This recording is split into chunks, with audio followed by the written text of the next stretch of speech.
welcome to the latest episode of the Video Game Choo Choo. I am your host this week, John Machonsky. Mike and Will are not present this week. They are in Las Vegas for, I think, Will's birthday? I'm not 100% sure what they're doing, but yeah, I don't know. Either way, I am joined this week by the ever-endearing Lauren Boley. Y'all motherfuckers are locked in with me. Yeah, how welcoming that was. I'm very welcoming really at nice. times. Yeah, I started the show off saying that you're I started the show off saying that you were endearing, and then you call our fans motherfuckers. Hey, I'm just letting them know that they can't leave this podcast. Good, yeah, I don't want them to leave. I want them to feel at home with us. Home is where the heart is, and there's plenty of heart in the Video Game Choo Choo. Very much so. Yeah, so, Lauren, let's get right to talking about how you're doing. How have things been going for you? Too much Destiny. Lauren, we're supposed to not talk about Destiny anymore. I know, I've been doing a bad thing. You really have been.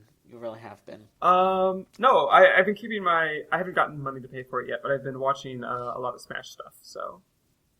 Oh, alright. Well, yeah, we could talk about games, but is there anything non-game worthy that you wish to speak of lately, or are you like me and you've just been What's a non-game? Lounging? Is it something you eat? Yeah.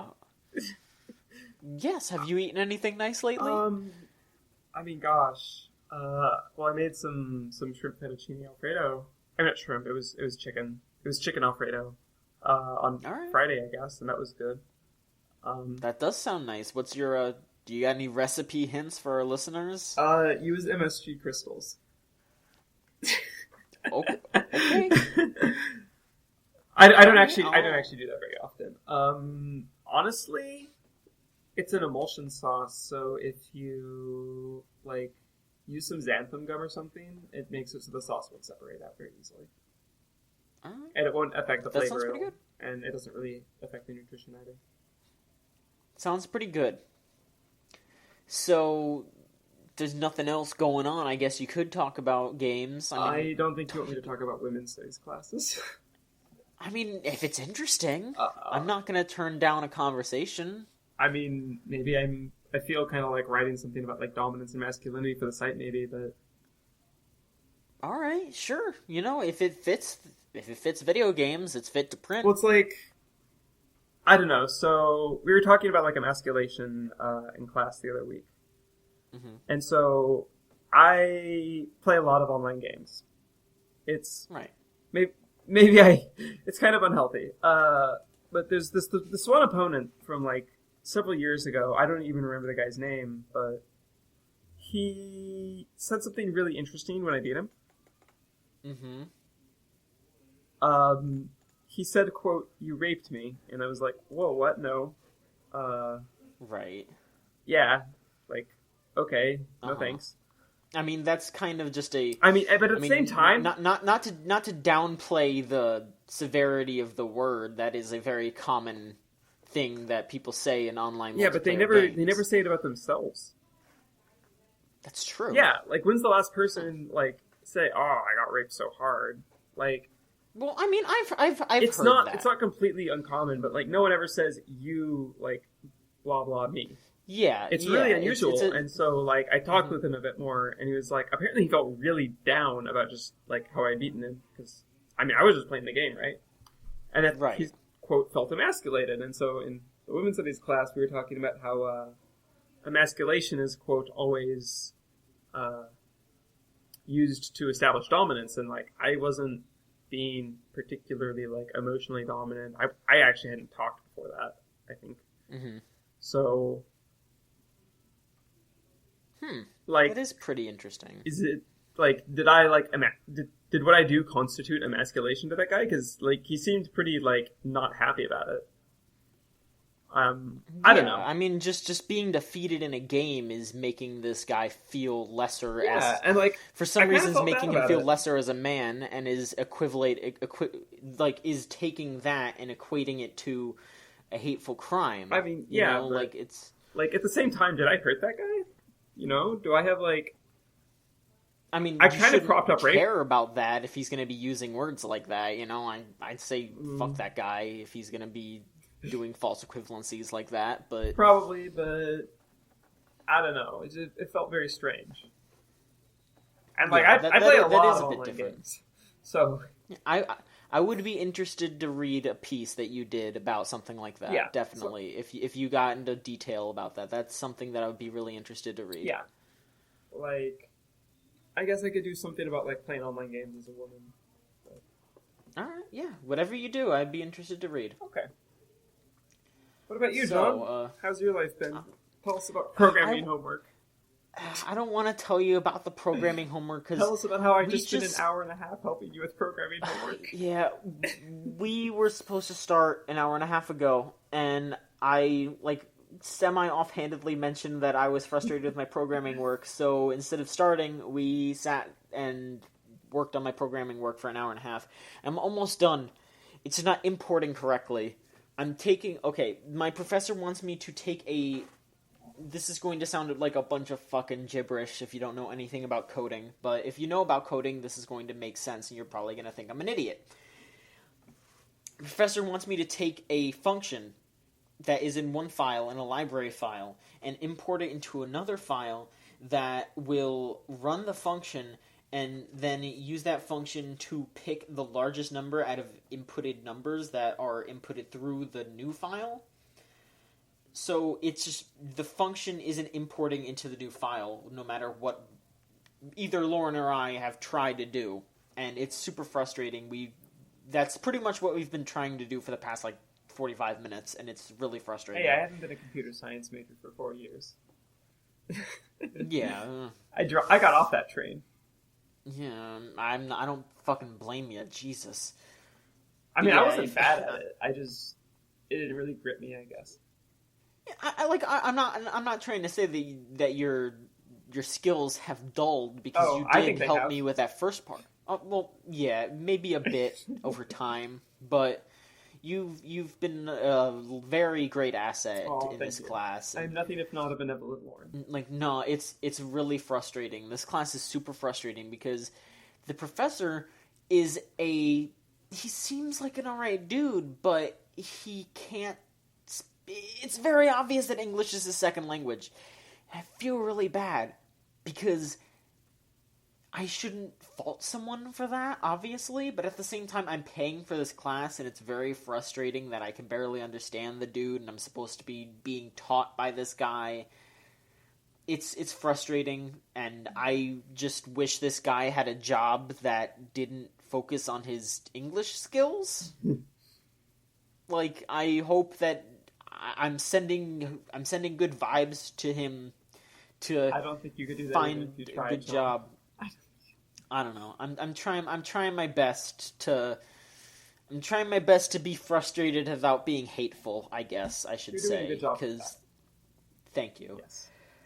Oh, so you play a particular game this week, John? Oh my god. If you've listened to the last episode of Chooch, you know that I mentioned it. Oh. But holy fucking shit, I have been playing a lot of Smash Brothers. Oh my god. I can't stop. I have my 3DS to the left of me. It's within arm's reach constantly. I am playing that game to death. Okay, well you've had a few weeks lead on me, John. So if I go and pay out the $40, do you think that your extra few weeks of experience are gonna let you beat me? I don't know. I mean, Do we want the listeners to put bets on this? I don't want anyone putting bets on stuff because the problem is that I have a week or so of gameplay. Yeah. And I don't know if I have a main yet. Oh, I was just gonna pick Greninja and spam Shadow Sneak.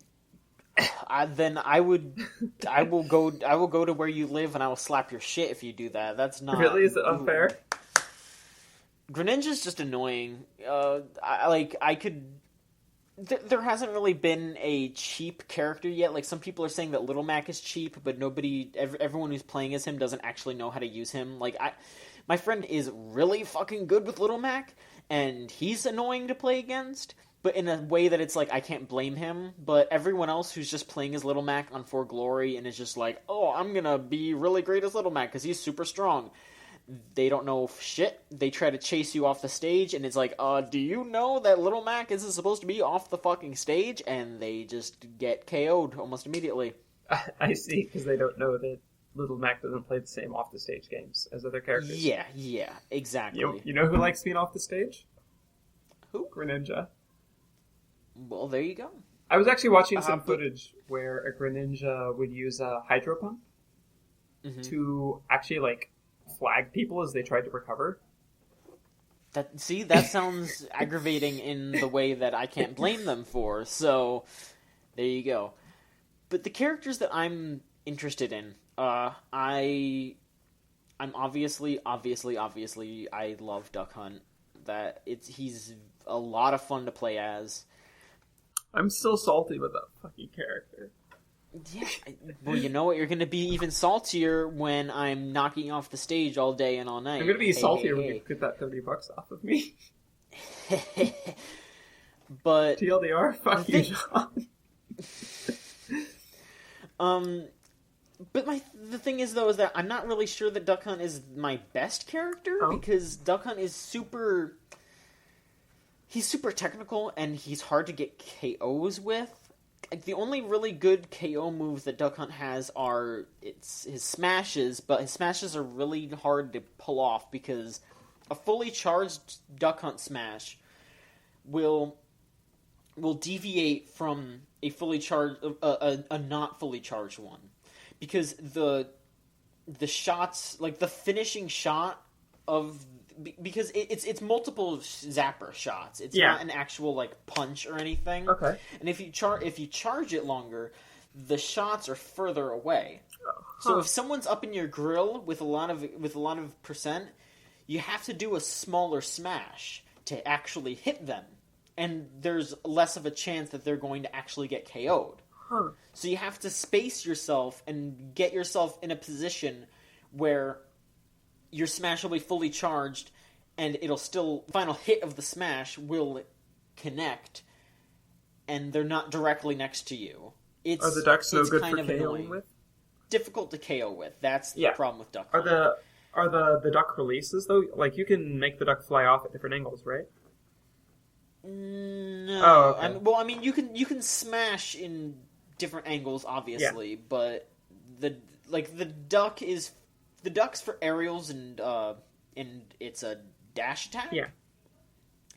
And the dash attack kills alright. Duck Hunt's up air kills pretty frequently, but it's a 3-hit attack, and the last hit is what kills. So you have to either time it so that you're only hitting with the last hit, or you have to really get them right in the sweet spot. Yeah. That's the issue with Duck Hunt, is that a lot of its moves are multi-hit, and the killing part is the last part, so if you don't... Oh, so people can DI out of it. Exactly. It's really easy to DI out of Duck Hunt's killing moves. Yeah. And how strong is DI, by the way? Like, is that more of an effect than Brawl, or less? It does. DI is a lot easier to implement in this game. Yeah, do you still have to hold sideways relative to the attack, or what? No, you just hold the direction that you want to go now. Okay, because you know what I'm talking about, where previously you would hold, like, sideways relative to the attack to get the most effective DI? Yeah, no, now it's just you hold the direction that you want to go while you're taking damage. Okay. They've simplified it, which I'm pleased about. Normally, when I'm getting hit, I'm pleased with that, but when I'm trying to get a good smash with Duck Hunt, it makes it nigh impossible to get a kill until they're at like 200%. Okay. The other characters that I'm playing as, but I'm really enjoying Bowser Jr. And it's not really for a specific reason, I have fun with the moveset, and Bowser Jr. is just good to get kills with, and I'm just pretty okay at using the character, really applying pressure. Bowser Jr.'s side special, the cart, makes it so you can really get up on a character, and you can cancel out of it really quick and spin around and do like a pivot grab. Mm-hmm. For those who don't know, a pivot grab is when if you turn and immediately grab at the same time, you'll it'll be faster than just grabbing normally. Yeah. But yes, and also to explain other Smash terms that we've been using, DI is directional influence. Oh yeah, we should probably not. Yeah, we should. Yeah, directional influence is just when you're taking damage in Smash Bros. Before you would have to input sideways and the direction that you'd want to go, but now it's you hold the stick in the direction that you want to go while you're taking damage, and it'll influence where you're going and where you'll go while you're being smashed. And it allows you to stay alive longer because you can get hit with a smash, and just as you're getting hit with a smash, use your directional influence to keep your body still close to the stage, okay. And you can stay alive longer. Yeah. It makes it so you don't lose stock and you can stick around longer. I'm also having fun with...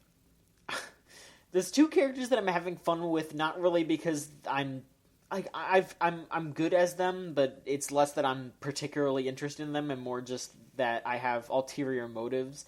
I play as Lucina because I think she's cute. No. And I play as Dark Pit because it makes people angry. That's pretty much it. Is Lucina better or worse than Marth? I would not be able to tell you. Oh, okay. I mean, I've never really been good as Marth. I mean, like I said, I'm not particularly good with Marth. Yeah. Lucina, I am better as Lucina than Marth, but I'm sure that people who are good at controlling space and know how to hit with the tip would be better with Marth than Lucina. Because Marth still has his strong tip, and Lucina just has... her entire sword is just the same amount of damage. So she doesn't have any, like, really big specialties. She's just... She plays like Marth, but she doesn't have a specialty. But she's fun. And Dark Pit... I legitimately like playing as Dark Pit more than Pit. Pit is way more fun in this game than he was in Brawl. And he's... I've seen some pretty nasty Pits in Brawl. Like, is runaway arrow spam like still really annoying? Not as annoying, okay. But... Like, is the arrow tracking better or worse? Because the people who would get really good at aiming their arrows with Pit. It's about the same. Okay. But Dark Pit doesn't have... You can influence the direction of Dark Pit's arrows, but it's minuscule at best. Dark Pit's arrows are pretty much just a charge shot. Oh, okay. Pit's upper dash arm sends your... Palutena is cute, but I don't like playing as her at all. Oh, okay. She is... Her specials are really weird. She has 2 counters in her standard special list. Okay. Yeah. Huh. Her side special is a deflector, and her down special is a standard, like, counter move. Oh, okay. Does the deflector do damage? No, but it pushes forward. That has uses. It has usage. Like, I've seen footage of someone playing as Villager coming in, riding the gyroid, and then Palutena using the reflector to just push them and flip them backwards and have them fall off the stage. Mm-hmm. Like, it's good for stuff like that, but Palutena is... A lot of people are comparing Palutena to Mewtwo, and not in a good way, in that she has really slow smashes and is light, but acts like a heavy character. Oh, that's... Yeah. Does she hit hard? It's not like... Not particularly. Oh, so she's gonna be that character. But there are people that are messing around with her and are finding good special combinations that actually work.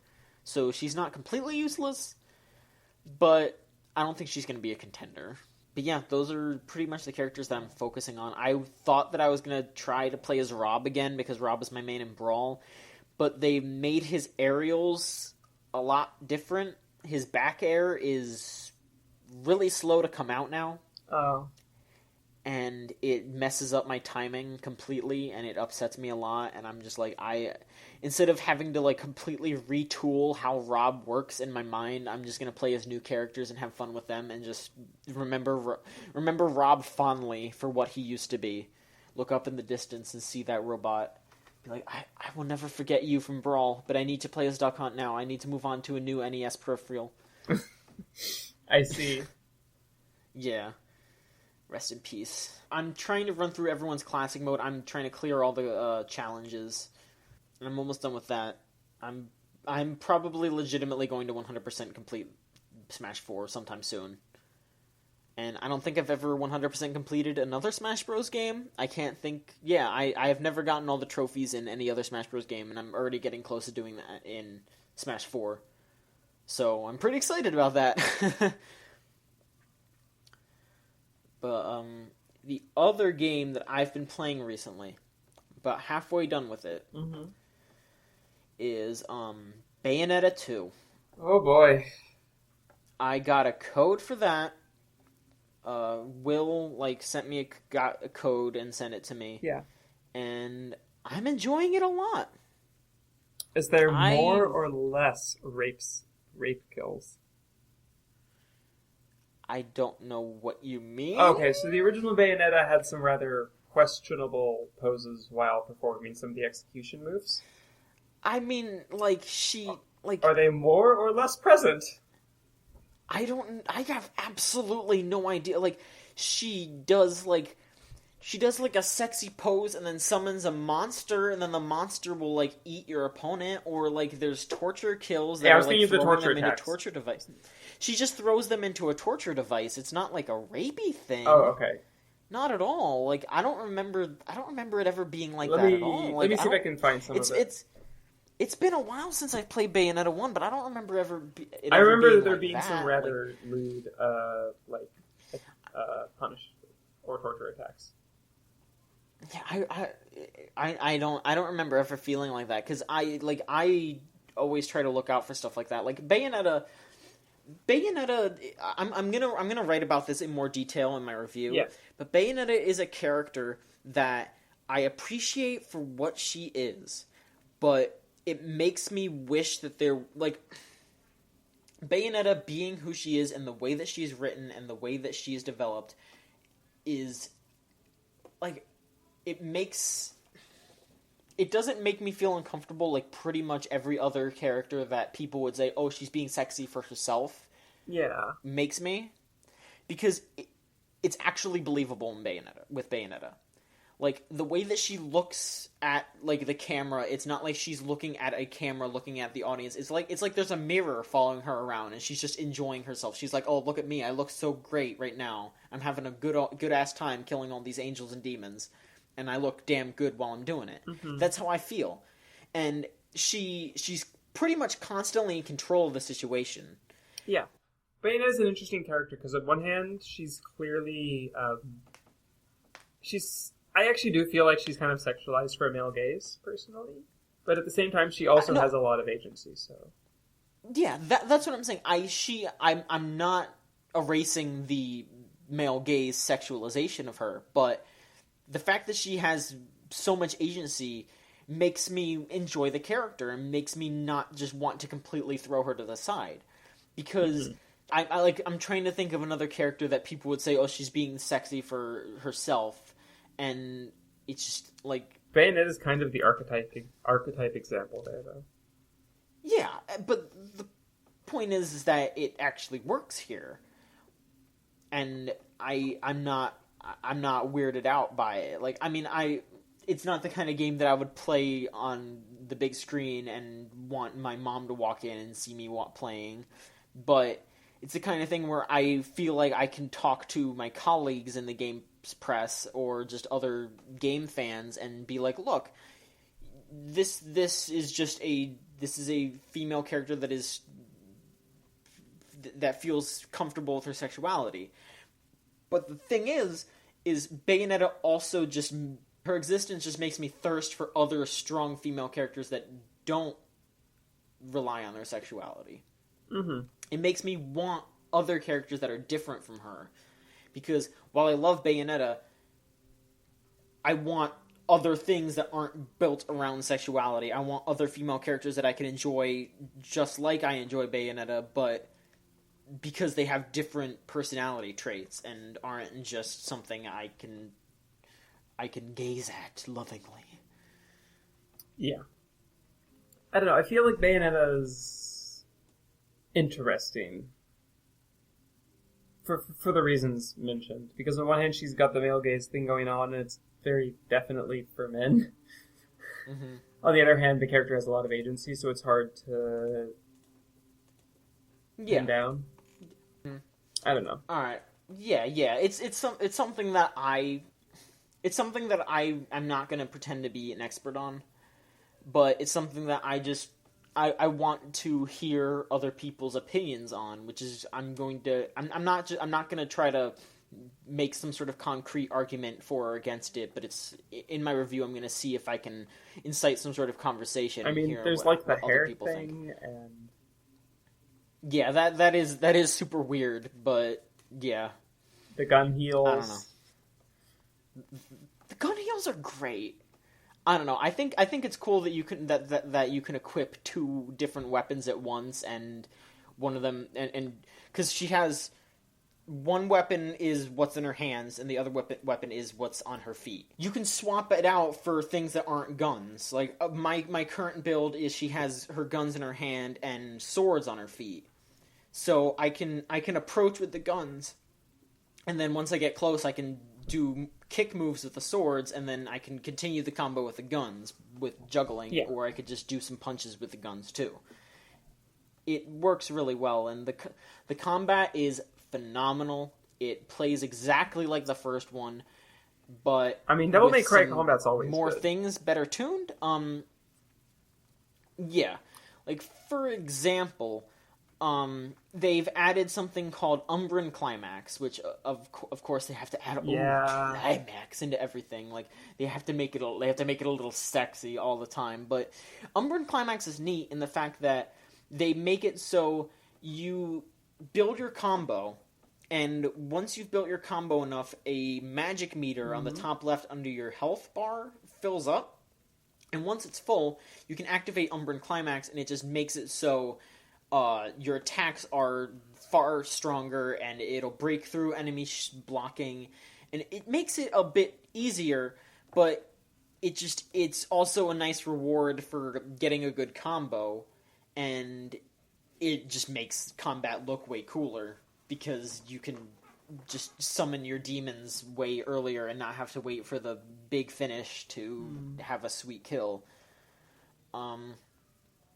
Which time still works exactly the same, that you dodge last second, and it makes it so the timer doesn't slow down, but all the enemies do. And it's just super fluid and super fun.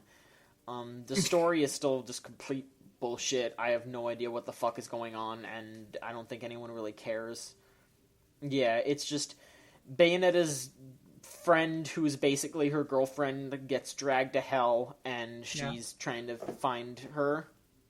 I'm about halfway done, and I'm not gonna say anything else because I don't know what would be spoilers, what I'd get yelled at for embargoes, but so far I've just been killing angels and going to hell. I unlocked one of the Nintendo costumes. They're really expensive though. They're like 100,000 in-game currency each, or 10,000. I don't remember. But the one that I unlocked was the Star Fox one. Does it look good on her? And it's just really funny because, I mean, yeah, it's. Oh, okay. It's like that, huh? Is that the shit you're into, John? Not necessarily, but I don't know. Oh, I'm sorry, too much. I'm just saying. Not necessarily. Anyway, it also replaces her guns with little R wings, and it makes the R wing firing sound. And you can also do charge shots. And when you're aiming at an enemy, it does the little aiming reticule from Star Fox 64. And whenever you pick up an important like key item, it makes the sound that it makes when you pick up an item in Star Fox 64. So it changes all the sounds. It changes your items. I don't know anything. I don't have anything else. But from when I'm seeing in trailers, I've seen that like if you have the Princess Peach outfit, it replaces all the Umbran Climax stuff with Bowser's hands and feet instead of the demon's hands and feet, which is pretty great. Yeah, just little stuff like that, and all the little shout-outs. Like there's shout-outs to Sega as well. Like all the Halos are obviously rings from Sonic, and the game starts out with a bunch of jets, and I feel like that's I don't know if it's on purpose, but the whole time I was thinking about Afterburner. Yeah, it's fun. It's funny. I was like, I mean, I was rolling my eyes at the more sexual stuff, but there's some like good, just silly physical comedy that I was laughing at. All right. And you just linked me to that video where you're right in that particular execution is pretty much in poor taste. And yes, there has been nothing of that sort. Every execution that I have done, or torture thing, has just been like, oh yeah, no, throw them into an Iron Maiden. Oh yeah, no, here, throw them into a pit. It hasn't been anything skeevy. Okay. So there's nothing like the wooden horse with the female angel. Yeah, at the very least, I haven't seen anything like that. And if there is, I will probably call it out. But in the review. Yeah, but I haven't seen anything like that so far. Everything has just been, oh, let's just throw them into a bunch of spikes. And it's looked cool. But that is what I wouldn't know when to expect this review. I'm about halfway done, like I said, but I have a lot of homework, and I still have to finish it, and then I have to write it. And, yeah, that'll be a little bit. So, be patient, my friends. That's about all I've been playing, though. I talked about that chiptune thing that I went to last weekend. That was fun. But other than that, I haven't really been doing anything this whole week. This whole week has been me sitting in my room. So, you know, I gotta get out more. Mm-hmm. Want to move on to news? Yeah, let's do that. All right. So there wasn't a whole lot of news this weekend. We should probably go through Mike's notes also. That's right. Okay, Mike is not here, as we mentioned, but he sent me and Lauren, well, he just posted it in the Skype chat, his notes. Yeah. I will read them. Mike has bad things to say about Drive Club first. I will read what he has written. Okay. Do you want? Are you sure? You want to go first? You can go ahead. All right. I'll do my best Mike Cosmon voice, okay. Drive Club is not a very good game. Your cars don't handle all that well, so it's hard to even make it through a race unscathed, let alone try and conquer the mini-challenges the game throws up while you race. The AI sticks to your car like a magnet, which leads to an obnoxious amount of collision penalties. And that's just the single player. The online hooks are standard at best.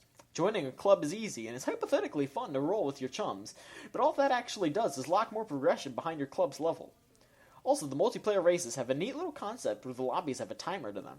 So you could join a lobby and then mess around in the single races while you wait for the lobby to open. That would only really work if the single player is fun at all, or if you didn't have to wait another 5 seconds to actually join a game. I could see this working more in a Call of Duty, where matchmaking happens while you play through Spec Ops or something. The game looks fine, but not so fine that you should spend $60 to look at it. Indiecade was dope. Spelunky is hard as fuck, PT sucks, Vegas is a terrible city. More on that next week. I think he's not being totally fair to PT. I don't know. From what I heard, him and Will played it together, and they were just frustrated that they had to keep looking up what to do next online. Yeah. I think they missed the point of PT then. Because PT's not a game by itself, and you shouldn't think of it as a game by itself. It's a playable teaser. Yeah, I mean, the point of PT is not to, like, play through and progress. Playable.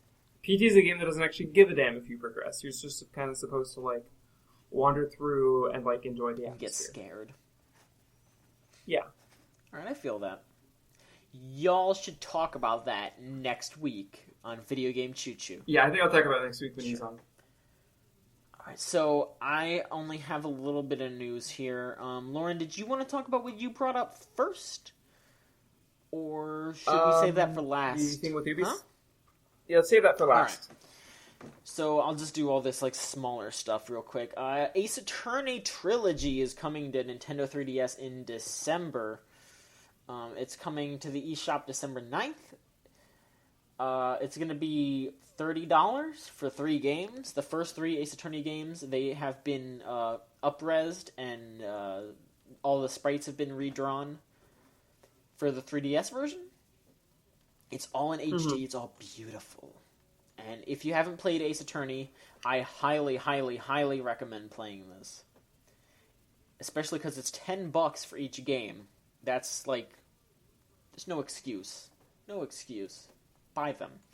I'm a little upset that they're not including Apollo Justice because, I don't know, maybe if they do another trilogy where they put out Apollo Justice and both Investigations games on the 3DS, that would be really nice because then every Ace Attorney game is playable on the 3DS and they could finally bring Investigations 2 over here. That would be a really good sell. I would buy that. Yeah, I agree. But yeah, it doesn't seem like they're bothering right now. I don't understand why they're like... Japan has a really spotty history of localizing things that are really hugely popular franchises in the West, and I'm just not sure why. Because localization doesn't cost that much money. Next thing, Hotline Miami 2 got delayed. They haven't really been specific on when. They said sometime late this year or early next. They're saying that they're tweaking some things here and there. That kind of makes sense if you think about the kind of game Hotline Miami is. Because, I mean, a lot of people will be like, oh, Hotline Miami, that's, low-res, top-down shooter, not a whole lot of thought put into it. But the levels in Hotline Miami are all, are really carefully constructed, so they're probably just trying to get some extra time to make sure things... Plus, they might be trying to perfect that level editor, too. Oh, is there a level editor? Yeah. I haven't been paying to... Oh, okay. That's... Wow, okay. Yeah. Yes. Okay, that probably has something to do with it then. Because those break a lot. Certainly. Vib Ribbon is out right now on PS1 Classics. You can download it on PS Vita and PSP, as well as your PS3. But I don't really know why you would do that, because the real draw to Vib Ribbon is using your own CDs. This is a game that was released in 1999 in Japan, and never came out in America. So they finally brought it out over here. And it's kind of strange that they even bothered, because I can't think of anyone who really uses CDs anymore. I don't know, maybe this is if enough people buy this, maybe they'll make a sequel that uses MP3s? Or something? I don't know. I mean, audio surf is already a thing, but Vib Ribbon has such a cute atmosphere, and the original music on the Vib Ribbon CD is so good. Like, I've been listening to that soundtrack, and yeah, Vib Ribbon just has a really neat style, and if they decide to make a sequel or a remake on PSN, I'll definitely grab that. But for now, I don't, because I'm looking over... Well, I do have the No More Heroes 2 soundtrack. I might pick up Vib Ribbons just so I can play the No More Heroes 2 soundtrack on that, maybe. It's like $6, so... Isn't that what YouTube's for? Well, no, I can play it. I can play it. Not play it. I can play it. I can video game it. Okay. Yeah. Ah. Yeah. I don't know. Whenever I want music from a game, I just go No, I bought the No More Heroes 2 soundtrack because it's like, I want a physical copy of that. That is my favorite game ever. I am owning that. I have it. I think I did that with some of the Armored Core soundtracks. I also have the Metal Gear Solid 1 soundtrack, and I'm not really sure why, but it's good. It's good. It's good just so I can... It's good for nowadays, near Halloween. I could just put the Mantis Hymn track on repeat and just have that really loud, and it makes it automatically Halloween-y. All right, 2 more things, and then we can get to the big one that you wanted to talk about. The Sonic Boom cartoon is coming out November 8th. I'm going to watch that, and I hope it's bad, because the game... It better be bad. The game fucking sucks. There's no way it's going to be better than the game. I don't know. I will open up a can of tomato paste and eat the whole thing on camera if it's better than the game. I don't know. That's pretty easy, because that's like saying... It's like... I'll eat a bullying cube. That's like saying a fine handshake is better than, like, putting your face in a turd. Like, come on. All I'm saying is that, on the off chance that the show is better than the game, I will do these Alright, things. fine. One after the Lauren, other. You're digging your hole, and I'll let you live in it. I'm not gonna argue, but alright. The hole is comfortable. One last thing, for the fans of Super Smash Brothers, The Wii U version's coming out November 21st. It is so soon. It's like a month away.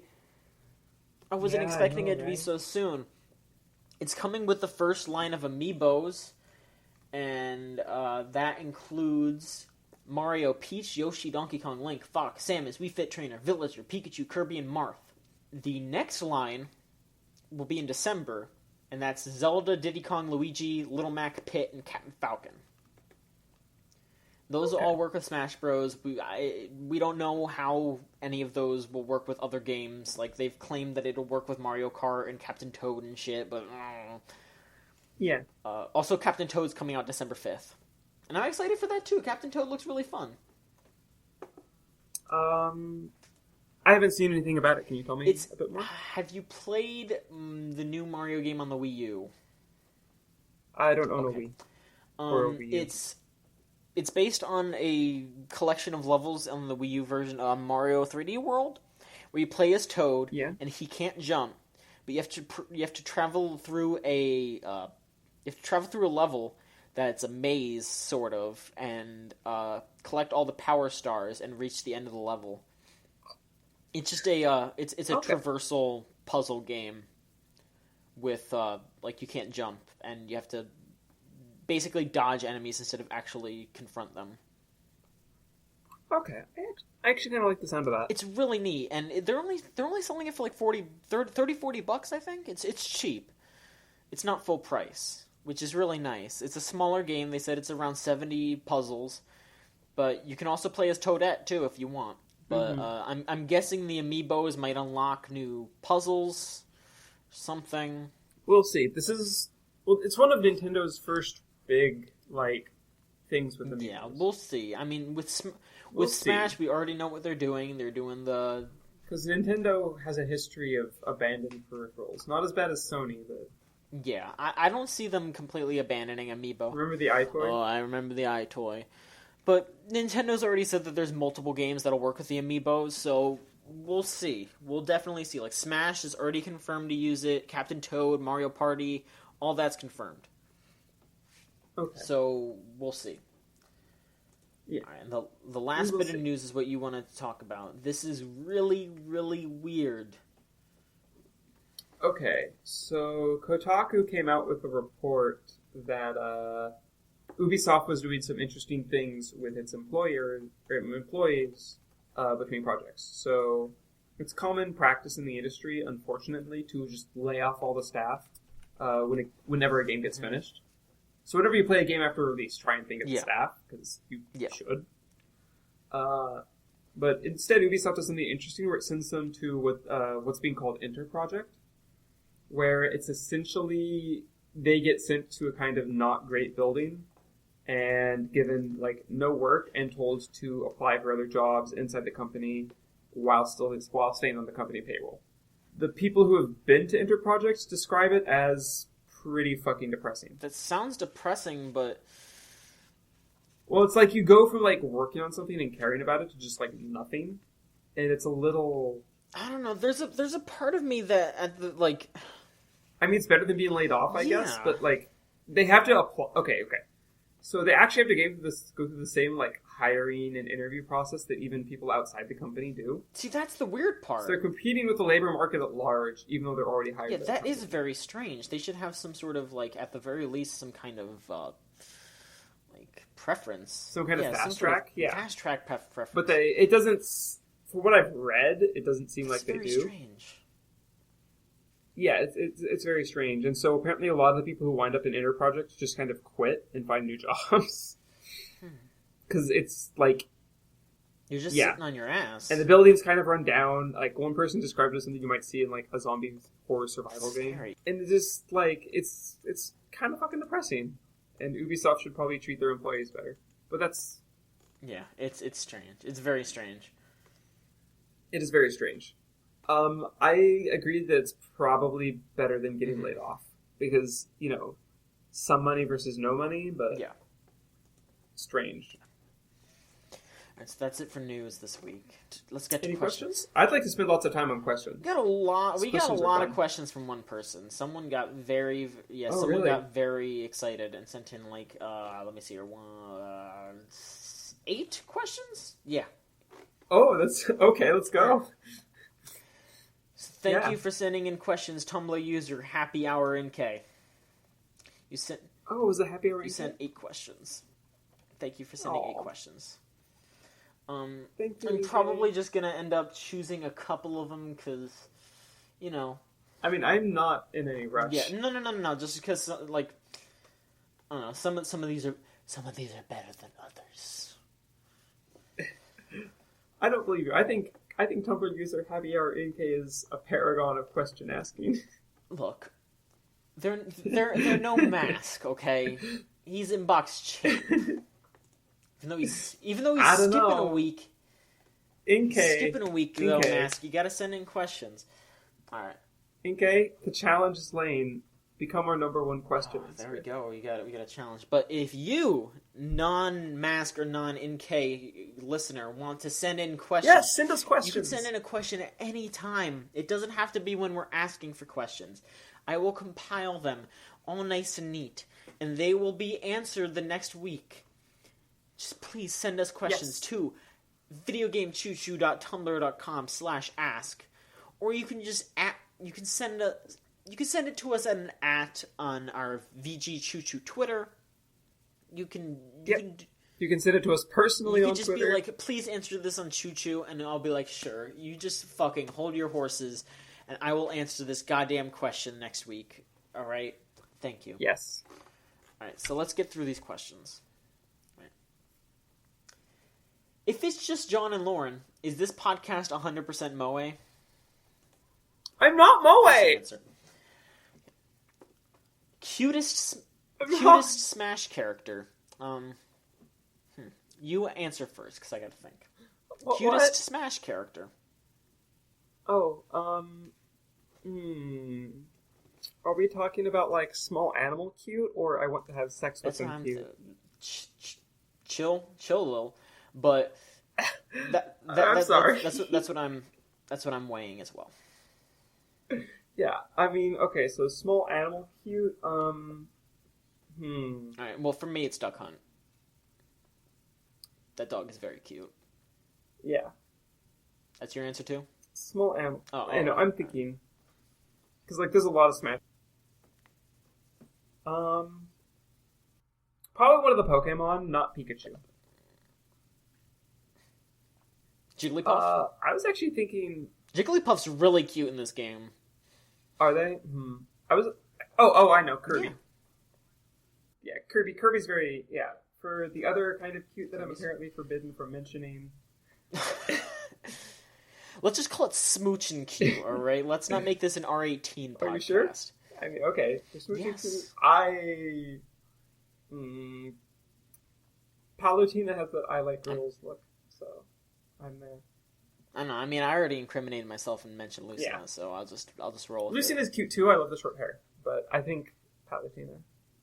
And all right, well, this also answers another question because they just asked gayest Smash lady, and gayest Smash. Palutena. Oh gosh, Palutena's probably not actually gay, although she does have the gay looks at everyone like she's gay. Okay.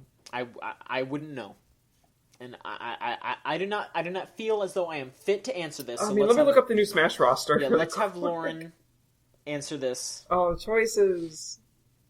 Well, no, I mean I could list the girls in the game off the top of my head. You got Peach, Zelda, Sheik, female Robin, Jigglypuff.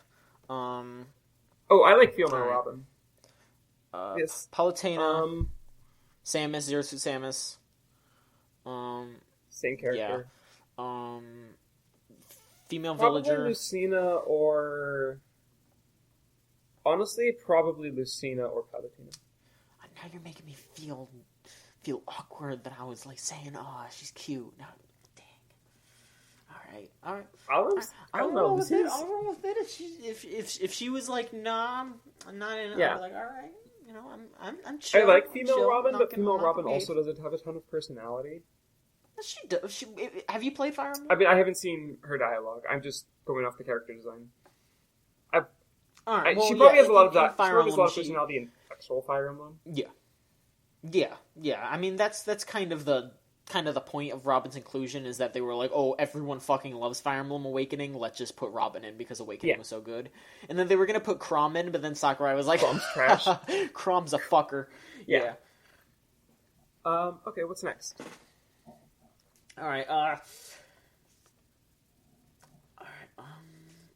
Also, Will gets Last of Us. I can have a Destiny addiction for a month or two. That's fair. Yeah. Okay. Alright, here's another question here. What's the neatest gimmick you've encountered recently in a game? Neat gimmick. Well, I haven't been playing anything with, like, terribly interesting gimmicks recently, but... Neatest gimmick? I really love teleport gimmicks of all types. I mean, I just think that they're the most fun. Lauren, the more I'm hearing of you just in general tonight, I think you're probably going to end up like playing and getting good at Palutena. I can see that. So? I can see that happening. Oh, why does Palutena have teleport gimmicks? Yeah. Oh, okay. I love teleport gimmicks. That's actually why I wanted to play. I mean, Rosalina's got like an air dodge that she vanishes with, but well, no. The real reason I wanted to play Greninja was teleport gimmicks. Oh well, all right, yeah. I mean, Greninja's also a viable choice for that. So yeah, I like teleport gimmicks. I mean, that's a general type of gimmick. I'm trying to think of a good specific instance of teleport gimmicks, but everyone nerfs their teleports in annoying ways. Because they know I'd have fun with them if they weren't. Fucking Mewtwo in Melee. Love Mewtwo. I can't really think of like a gimmick that I liked. I'm normally just... I mean, in shooter gimmicks, I can think of some really cheesy shit I used to do in Counter-Strike. I mean, I guess like Witch Time in Bayonetta? That's a gimmick, I would guess. And I guess that's kind of a gimmick? Yeah. I mean, what kind of gimmick are we talking about here? It just says gimmick. What is a gimmick? Just... yeah, please send in your official dictionary definition of gimmick that you wish for us to answer next week. Thank you. Yeah. For Smash... I know that for Smash gimmicks, I liked chain grabbing Lucario because it was cool. Get out. I liked chain grabbing Lucario. I'm glad that ice climbers are fucking It wasn't even dead. infinite. It wasn't even infinite. You could DI out there. I don't care. I'm glad ice climbers are dead. You just remind me of those fuckers. Okay, I actually have a guy at my school that can and will ice climber infinite to kill. Well, fuck him. Like, he'll just carry you over to the side of the stage with it and then spike you. Fuck him.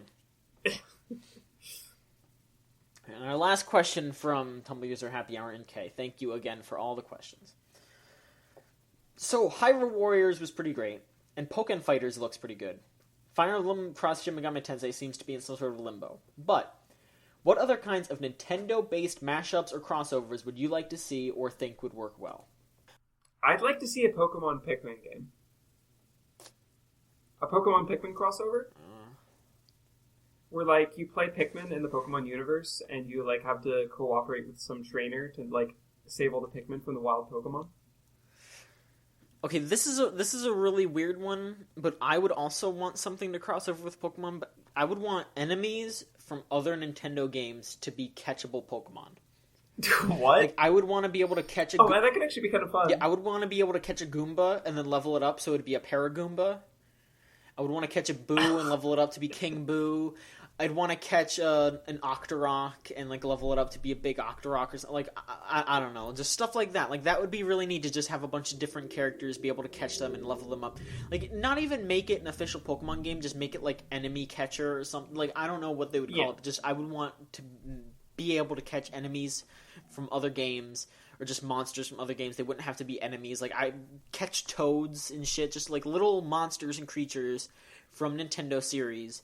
Make them catchable and make it work like Pokemon. I would like that a lot. But, like, come on. Could you imagine, like, a Pikmin game where, like, you're going along on your, like, Pikmin business and, like, a Pidgey drops in and you're like, oh, shit?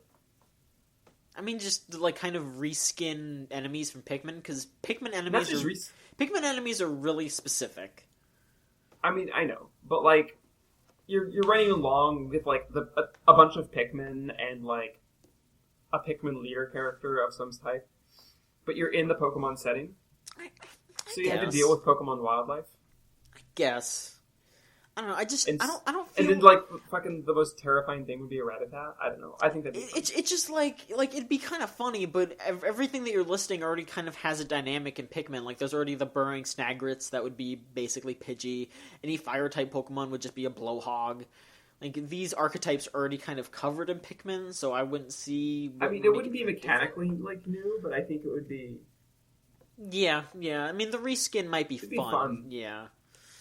I mean, I don't do a whole lot of stuff in the Nintendo universe. I could probably think of some interesting. Yeah. Most of my gaming isn't in the Nintendo franchise, unfortunately. Yeah. I also just want.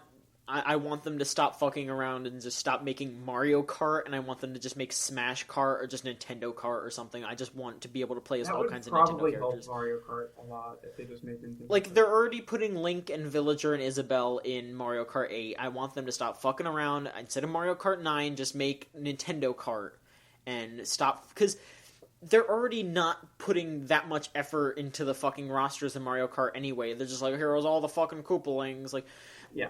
Because the Koopalings are separate characters. Like, here's the difference between how good Mario Kart is and how good Smash Bros. Is. In Mario Kart, each Koopaling is a separate character that takes up a separate part of the roster. In Smash, the Koopalings are reskins of Bowser Jr., and that's all you needed to do. Like really, Nintendo. Like, put effort into places that you should put effort, and skimp where you should skimp. Like, Smash did it right. I do think a general Nintendo Kart would be better than Mario Kart. Yeah, definitely. Yeah, that sounds a lot better. Mm-hmm. Anyone else? And our final question of this week is from Tumblr user Mr. Dapper's Den. He asks, what's a game you think is great but never got a lot of love? So many games! My go-to pick... Oh... So many games. My go-to pick for that is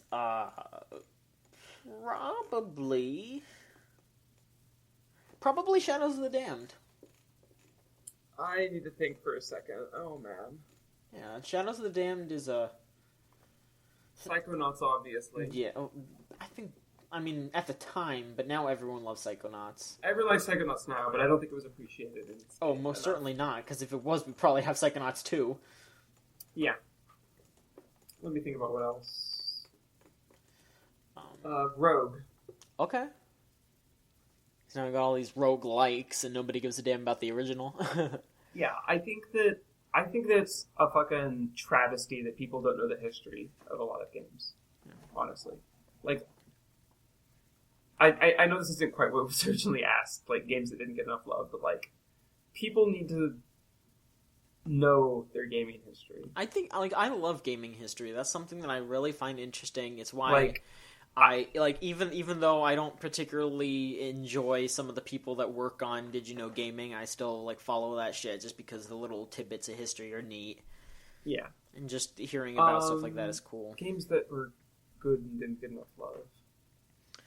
I can think of a lot of mods. Just a lot of mods. I think... Like, there was a... I have... Oh, go ahead. Oh, yeah. Okay, so one of the first Half-Life 2 mods to come out was a game called Plan of Attack. Mm-hmm. And it was nothing super special, but it was, like, well done. It had a solid community, and it had probably one of the best maps in terms of, like, flow I've ever seen. And I just think that people need to play it more. There's no one who plays it anymore. The game's fucking dead, but yeah, it needed more love. I think Persona 4 Arena needs more love. Yeah, I think Armored Core does not get a fair shake by the gaming press. I'll look into whatever Armored Core is next if they come. Armored Core is a series of mech games from the developers of Dark Souls. Yeah, no, I as a kid, I remember there was an Armored Core demo on one of those Pizza Hut discs. Oh, that fucking demo disc on Armored Core. I play the shit out of that. Armored Core hasn't changed a whole lot. I have a weakness where I've had this since I was a kid. and it's only been elevated now because I have like music now to listen to specifically for this. But any game where you just play as a mech, I immediately get fucking hype as hell and I go nuts while I'm playing it.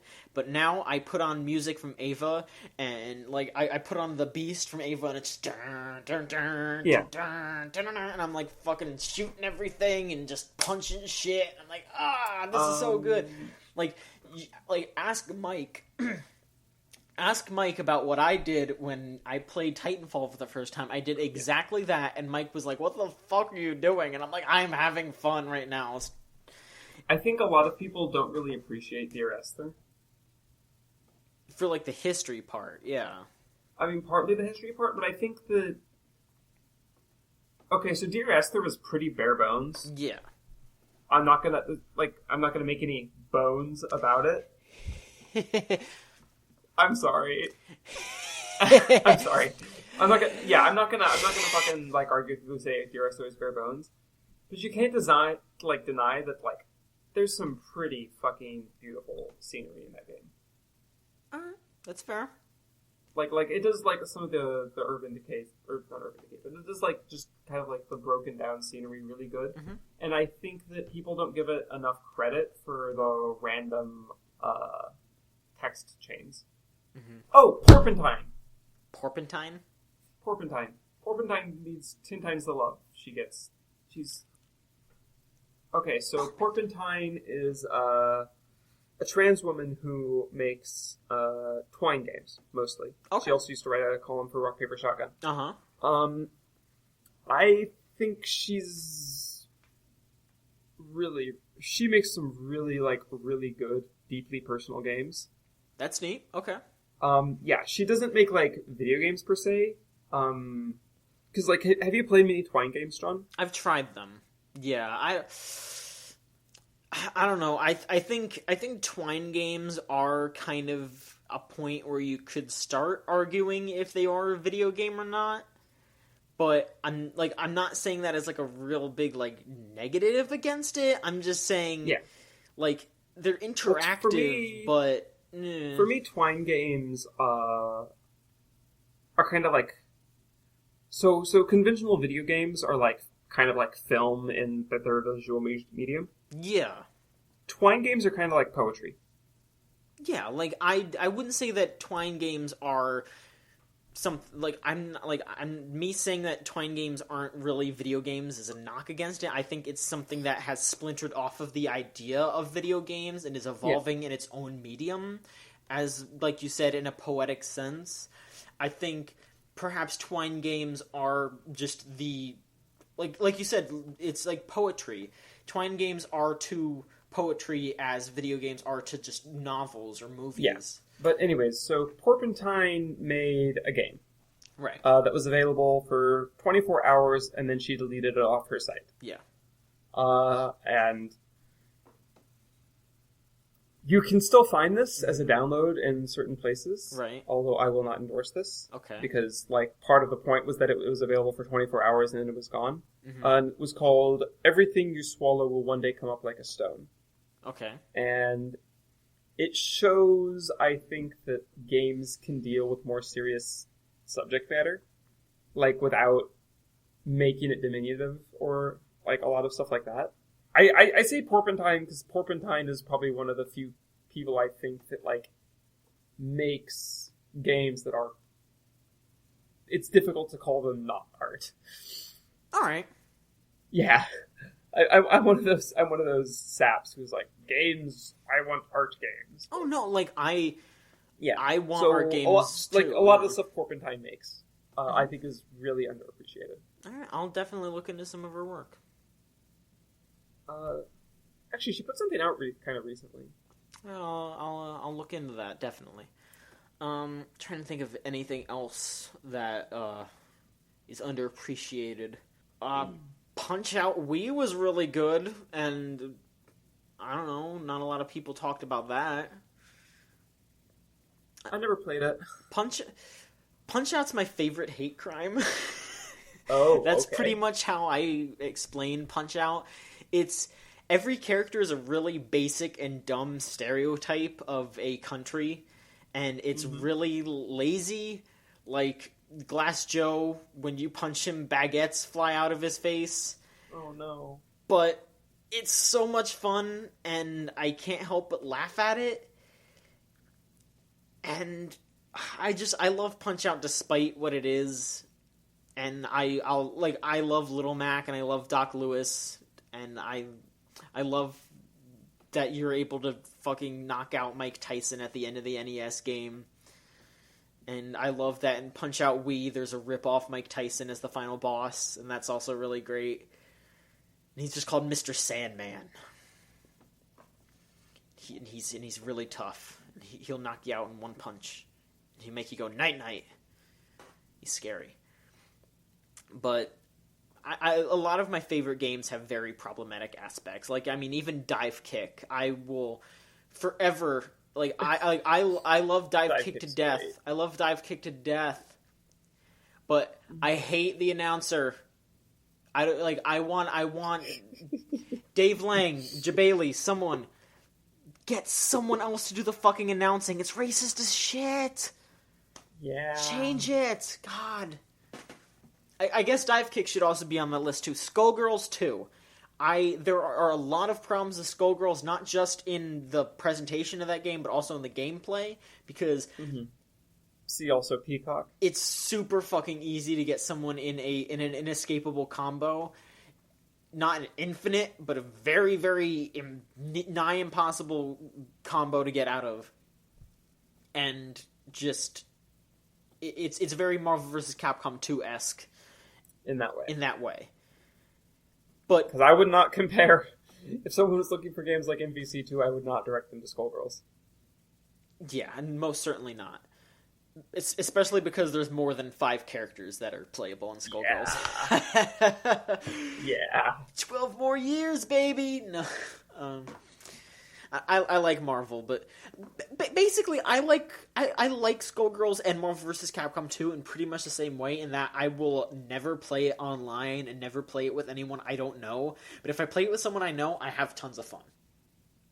I will play Marvel 2 and I will play Skullgirls with my friends, and that's fucking it. I will never play it against someone who takes that game seriously, because it is a pain in the ass to play. Like, I don't even know, like... I post Skullgirls news because I think Lab Zero deserves more recognition. Those poor souls are working their asses off. But at the same time, I don't even really know if I'd 100% recommend the game, because playing online is shitty as hell. Like, everyone just bodies you in like 2 minutes, and it's awful. But if you have friends that are interested in Skullgirls, if you have friends that like fighting games, and you can sway them into getting Skullgirls, all of you should play it, and all of you should play it together. But that's really how I would recommend to play Skullgirls. My friends don't play fighting games with me. Well, I'm sorry. I mean, they just put out the new character, Eliza. She's a blood mummy. Oh, yeah, she's cute. She's cute, and she's a blood mummy. And I don't like mummies, but Eliza's fun to play as. So I'm in a little pickle here. I'm in a little bit of a pickle. But the next character, I'm so excited for the next character, Beowulf, because he's just a bunch of wrestling references. That's all of his moves are wrestling references, and I love that. It's super good. Like, they emulate the specific ways that different wrestlers would use their special moves with Beowulf. Like, Beowulf just does Randy Orton's RKO, if you know who Randy Orton is, listeners, but... Like, shit like that. It's really cool that they're just emulating how wrestlers do their moves and are just transcribing it to this character. But yeah, that's pretty much my list. If you have anything else, Lauren. Nope. I mean, I think I capped out with the Porcupine. Alright. Yeah. Okay. Well, those were some good questions. They drummed up a lot of conversation out of us, like more than most, so yeah, thanks a lot. I was expecting this to end like 20 minutes ago. Anyway, yeah, if you want to send in more questions, it is videogamechoochoo.tumblr.com/ask. If you want to get them in, you can send them in anytime you want. And Lauren, do you have anything you want to plug? Nope. Do you have anything that you're working on for the site that you want to talk about? Like you said, you wanted to write that. Yeah, you said you were going to do that emasculation study. Yeah. that's going to be interesting. I'm going to be interested in reading that. I'm going to have my Bayonetta 2 review up sometime soon-ish. I don't know what Mike and Will are doing, but they've been going through some really weird shit, and they're probably going to talk about it next week. So I'm excited to listen to what they have to say next week. Yeah. Thanks for listening. Visit the site for more information. And follow us on Twitter. Follow us on Twitter. Yeah, you are at Lauren_Boley, Boley. Yep, that's me. John Machonsky, Michonski. Follow me on Tumblr too, actually. You posting good shit on Tumblr? Not really, but I crave followers. Oh, well, fuck I crave you. notes. Fuck you. No. 2amlapis.tumblr.com. Is there a fucking dash in there? 2am-lapis. Yeah, don't. If you're gonna shill right. Hey, I'm being honest. No, my Tumblr's pretty gay if you like that stuff. So. All right. Yeah. Sure. And I post very embarrassing things on my Tumblr, so don't follow it. You should definitely follow his Tumblr. It's hilarious. No, I make bad jokes. His Tumblr is servebot42.tumblr.com. I make bad jokes and I reblog anime girls, and it's embarrassing, and I shouldn't do that. You'll get a lot of junks if you follow his Tumblr. You don't. John. I am very. Tell us about Junko. Not while what is good in life? Not while we're recording. No. Oh, okay. Yeah. All right. Now let's end this fucking podcast. Night, folks. Namaste.